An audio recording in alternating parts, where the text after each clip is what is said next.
Hi Joy, it's great to see you again. We're coming to the end of the course now, and I thought it would be a good thing to do, or an interesting thing to do, if we went back to Hamlet, thought about Hamlet, with which we began, and Henry V, with which we're ending. And they're two quite different characters. We get a sense with Hamlet that he is somebody that we can relate to, that he's very modern because he tells us so much about himself through his soliloquies.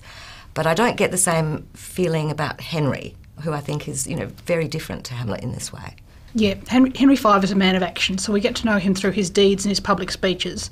But he only has one soliloquy, and that one's about ancestral guilt, and it's about the burdens of kingship. So we don't get that sense of an inner life. He is quite different from Hamlet, and in some ways that makes him a little bit harder to relate to, possibly.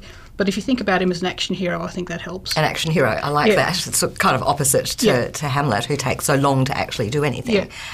But we do, very much get a sense of Hamlet tells us about his interiority, that he's got something within which is authentic, something that we can relate to.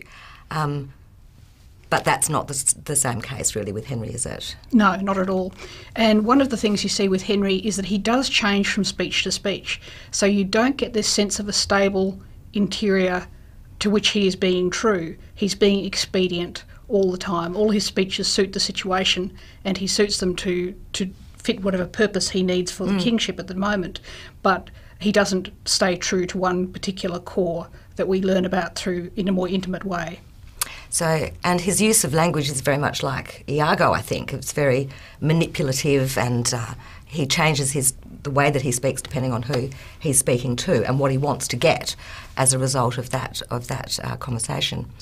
And yet Henry V remains one of Shakespeare's most adapted plays. It's been adapted numerous times throughout the 20th century.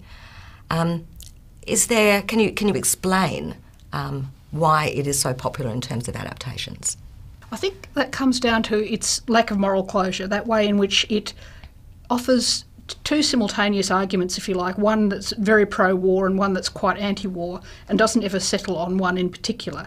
So it remains quite adaptable to multiple political circumstances, and that's one of the ways it's been used and recycled, particularly in the 20th century.